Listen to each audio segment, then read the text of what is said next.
Bueno, el tema de adicciones, el tema de adolescencia y los conflictos que plantea esto lo venimos hablando, yo creo que arrancamos el ciclo con picos relacionados con noticias que nos conmueven, realmente tratamos de buscarle las respuestas y los por qué, y nos cuesta a veces encontrar los fundamentos en una sociedad cada vez más complicada. Y asociándolo con los tiempos electorales, uno advierte que los candidatos hablan de la represión, más no qué pasa con quien quiere recuperarse. Claro, cómo hacer para recuperarse. Con los que ya están con ese drama.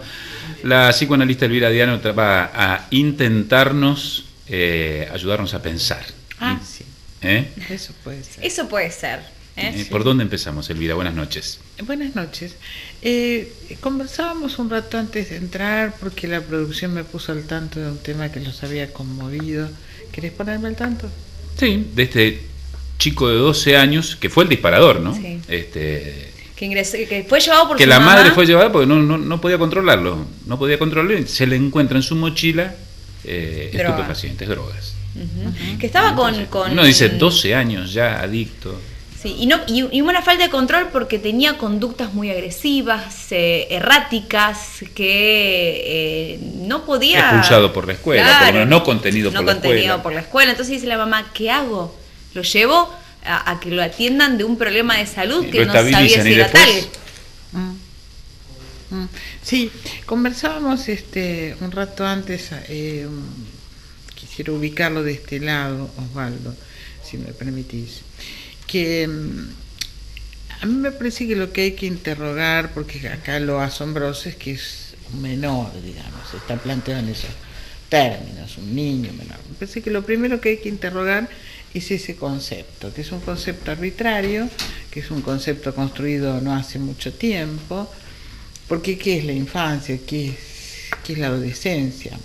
Es una arbitrariedad cronológica que supone un igualitarismo casi astrológico. Si naciste en el año del caballo, sos niño, si no, no. Pero también es cierto que hay una cantidad de construcciones legales que dan un estatuto a ciertas categorías que no son una sin la otra. Entonces, si hablamos de menores, tenemos que hablar de mayores. Uh-huh. O sea, no hay menor si no hay mayor. Entonces, la pregunta es, cuando alguien a quien se lo considera un menor, primero, ¿menor de qué? Menor de una cierta edad. Nada más. Pero tiene ese sujeto las mismas condiciones de vida y de posibilidades que todos los que tienen la misma edad. Punto número 1, no. Punto número 2 es en qué condiciones está en esta tensión que hay que hacer entre menor y mayor, por tomarlo entre niño y adulto.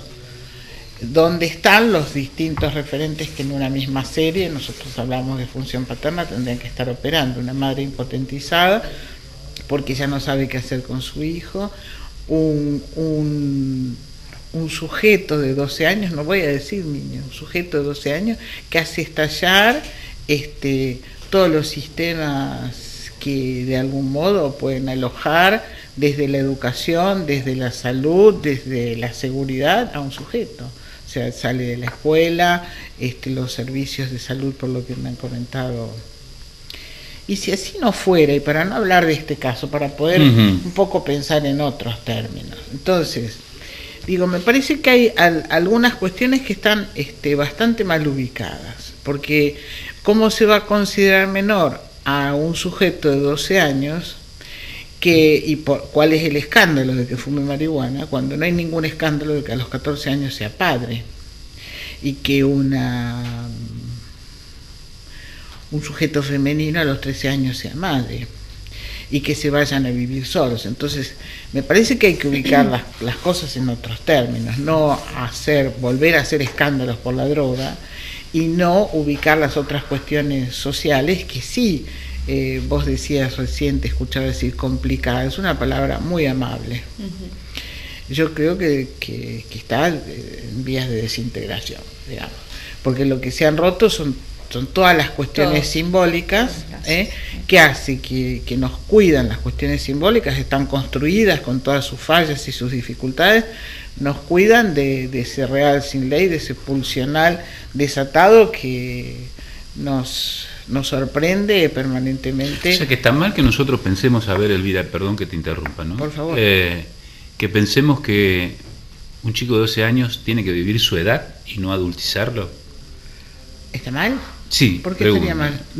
Porque dice, ¿cómo podemos pensar que es un menor a los 12 años? Lo que está mal es escandalizarse de que fuma marihuana y no poner el acento en las otras cuestiones. Entonces, sí, y que hay que hablar de los niveles de hipocresía de los que todos participamos, digamos, ¿no? Es decir, vamos a las terminales de ómnibus y en el mundo, y nos vamos a encontrar con niños drogados, niños abandonados, niños, digo, para poner esa categoría de la que todos hablamos. Y bueno, digamos, si nos escandalizamos por la droga y no por esa condición de abandono, de desamparo, donde el Estado tampoco está, que es uno de los mayores que tendría que estar, es uno de los adultos, porque en realidad el adulto que aloja a un sujeto es el Estado. El Estado es el que le da después la tutela al padre. Si el padre tiene una representación de las leyes sociales frente a un niño, porque el Estado se le da o se la quita. Así debiera funcionar. Mal o bien, pero debiera funcionar. Bueno, eso es lo que está ausente. Les recomiendo ver, porque es una película imprescindible para la época, una película canadiense que se llama Mommy, con doble M-Y, sí, que ubica claramente, es una película de Javier Dolan, bastante nueva, que ubica, digo, porque si no siempre estamos pensando que la Argentina, que Santa Fe, que lo que pasa, que la cuestión política, que las elecciones, no. Esto es claramente los efectos del capitalismo salvaje. Y quiero decirles que para mí decir capitalismo salvaje es una redundancia. Quiero aclarar. Son los efectos de lo que iba a suceder. El capitalismo no provee trabajo, salud y educación para todos y funciona con la lógica de que el mercado funciona si no es para todos. Porque si es para todos, un jean no puede valer 5.000 pesos, ¿no? Y un plato de comida no puede valer en un restaurante, o una botella no puede valer, una botella de vino no puede valer en un restaurante en Europa, porque es el mejor vino, 15.000 euros. No puede valer eso si es para todos. O sea que la condición para que el mercado funcione es que no sea para todos. O sea que el mercado funciona porque tiene que haber un niño excluido. Y ese niño excluido, ese niño, ese padre, esa madre, todos esos, además, drogados, joden menos. ¿Por qué? Porque están anestesiados, porque están tirados. Yo creo. El problema es cuando se hacen visibles. Sí.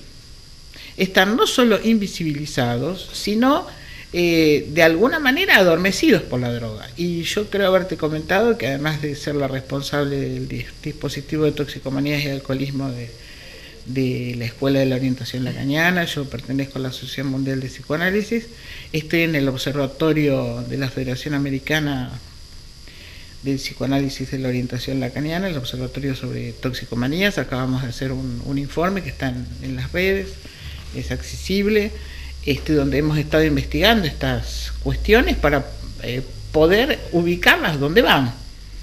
Esto es, ¿cuál es la función? Porque además, esto de decir, bueno, vamos a reducir la demanda. Yo te escuchaba hoy decir, bueno, entre las campañas que escucho, vamos a reducir la demanda. ¿Qué quiere decir? Y que haya menos gente que consume. Ajá, ¿y cómo lo vas a conseguir? ¿Cómo lo vas a conseguir? Porque el punto es que el Paco se distribuye de forma gratuita, casi gratuita, o se los pone a vender, tanto en el corazón de San Pablo, que es una ciudad increíblemente rica y es el capitalismo más salvaje que uno se puede imaginar. Si ahí no hay nadie, se ve, todo es vidrios polarizados. Bueno, hay que ir y ver lo que es la bolsa de San Pablo. De la misma manera que se distribuye en la Villa 31 o que se distribuye el crack en el Bronx desde hace años, porque es selección natural de las especies. Es crudo lo que voy a decir, pero es así.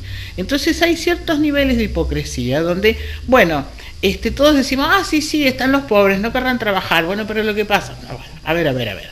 El capitalismo no funciona sin desigualdad. Esa es la verdad.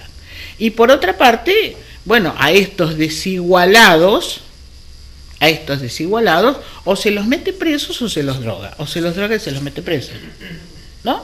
¿Por qué? Porque drogados están anestesiados. Ese es, digamos, yo podría hacer un análisis, podría hacer muchísimos análisis. El análisis subjetivo, que es la orientación del psicoanálisis, este sujeto, qué función cumple la droga en este sujeto. Pero también podemos hacer un análisis, qué función cumple la droga en una civilización. Y hay que, por ejemplo, mirar, y es muy interesante hacerlo desde las guerras del opio en adelante, ¿qué es lo que pasó? ¿Qué es lo que pasó? Inglaterra, en su desbalanza comercial con China, inunda a China de opio para dominarla y para hacerse rico. Entonces, digo, acá hay una hipocresía antigua, digamos, y seguimos hablando de, lo preocupados que estamos. Los preocupados que estamos porque se drogan, ¿no? ¿Por qué no nos preocupamos? Porque 14 viven en un rancho de 2 metros cuadrados. No entras ni parado, Galdo. Entonces, ¿a dónde va ese niño? A la calle. Por supuesto que va a la calle, porque no entra ni parado. ¿Y qué encuentra en la calle? Encuentra uno que lo abusa, el otro que lo fiola, el otro que le vende, el otro que lo pone a vender.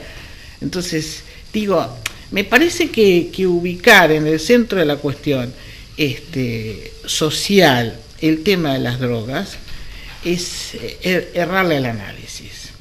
Después, en lo que sucede subjetivamente, y esto también hay que repensar lo que son los dispositivos de rehabilitación disponibles en medio de una ley que obliga compulsivamente a un sujeto que ingrese a un tratamiento porque en vez de ser es un enfermo, digamos, si es que uno piensa que eso es un enfermo, es un delincuente.